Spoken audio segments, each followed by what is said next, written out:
या झाडाचा ना इतका सुगंध येतोय, खूप सुंदर असं हे झाड आहे ना. मला वाटतं रातराणी इतकं हे रात्रीच होतात माहिती का. आमच्या ना घराच्या बाजूला आहे ना, म्हणजे ना रातराणीचं झाड आहे. आणि रातराणीचं झाड जे असतं ना, त्याचे जे फुलं असतात ते रात्रीच येतात.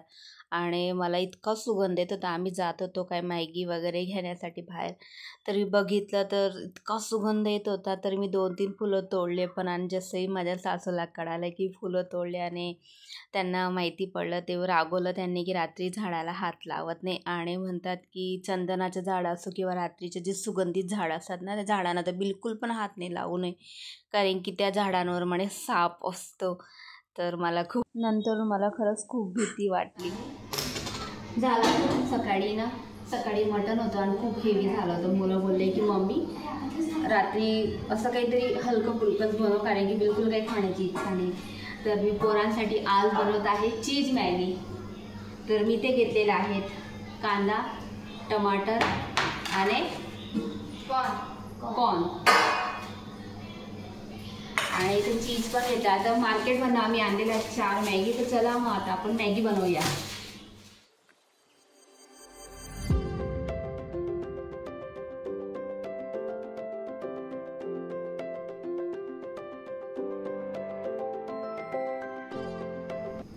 त्यामध्ये तेल टाकले, आता जिरं टाकते,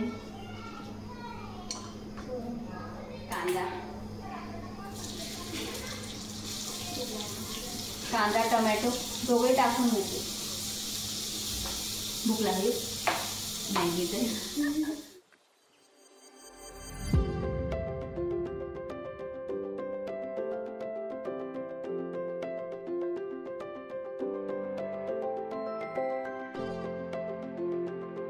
मी त्यामध्ये अगदी थोडंसं मीठ टाकते.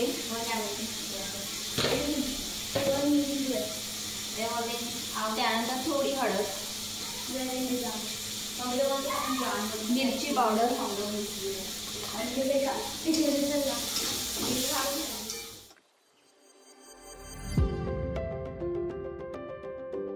मस्त झालेला आहे. कांदा टोमॅटो मस्त आपल्याला झालेला आहे. आता व्यवस्थित परतून घेतलेला आहे. त्यामध्ये 2 ग्लास पाणी ॲड करते.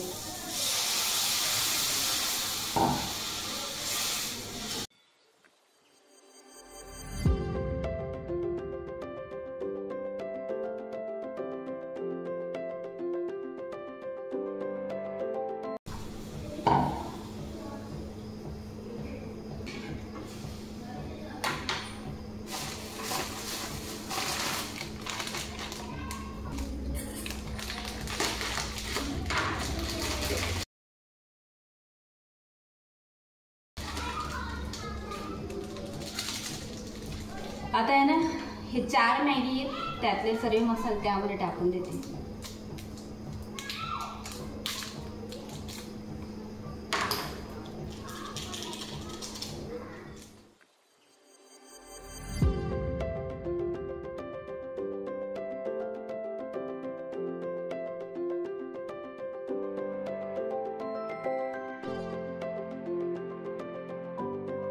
बाकीचे दाणे ते टाकून घेते. कॉर्न,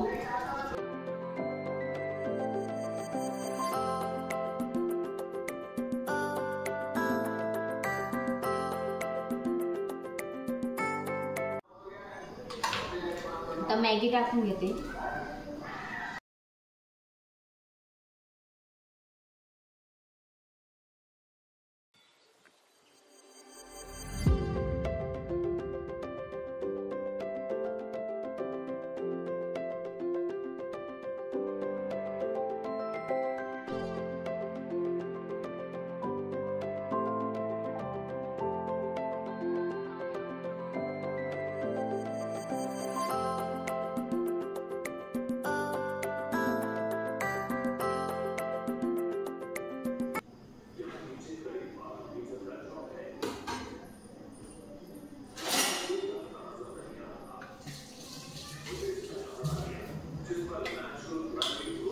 मस्त आता झाकण ठेवून मॅगीला 5-6 मिनिट छान शिजून घ्यायचे आहे. मस्त आपली मॅगी होत आहे.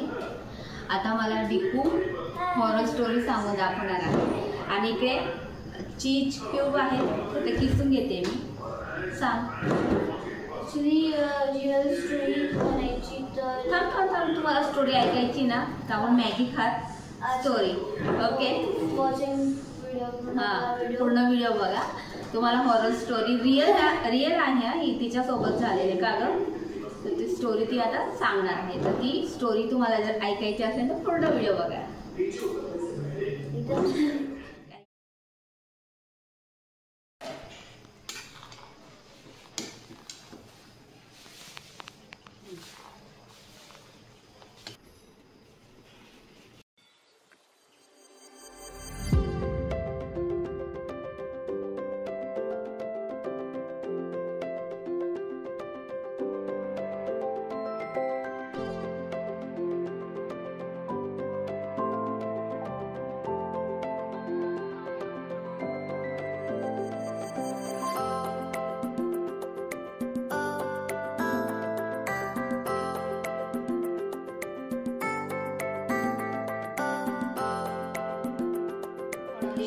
Cheese corn Maggi.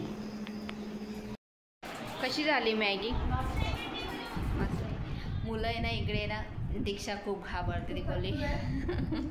ती बोलली कारण की मला ही डिक्कू सांगते, मला आवडतं ऐकायला, पण ती दीक्षा खूप घाबरते म्हणून तिला म्हटलं नको सांगू, जाऊ दे, नंतर मी कधीतरी आली तर तुला सांगेन म्हटलं. असं बोलते. आता कोणी पण म्हणतं ना आपण इथे शॉपला गेलो होतो ना, ना स्मशान आहे, कार्तिक आणि मी येत होतो आणि आजूबाजूला कोणी नव्हतं. मला 2 वेळेस आवाज आला.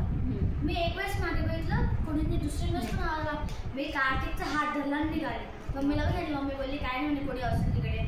म्हटलं अरे 2 वेळेस कोण असेल, कोण असं असेल की आवाजाला चालली पोरगी नाव घेऊन मुलीचं. ते पण माझं अजीब झाला ते. तरी पण बाई असं सांभाळून हे बघ, आवाज दिला ना असं ऐकलेलं आहे मी. असं जर आवाज येतो ना म्हणे असं कोणी आवाज दिला किंवा असं एक म्हणता ना असं आवाज येतो ना तर ते मागे ओढून बघायचं ना, डायरेक्ट सरळ जायचं. हे खरं आहे. कारण की तुला जर इनकेस अजून हे घडलेलं आहे, तू मागे ओढून बघितलं होतं ते फर्स्ट टाइम केलं होतं. तरी पण आता आहे ना, आता तुला असं जर तुझ्यासोबत अनुभव झाला ना किंवा इनकेस कोणासोबतही झाला ना अनुभव असं, तर आवाज आला आणि तर सुमसाम रस्ता आहे तर मागे वळून कधीच बघायचं नाही, कधीच नाही.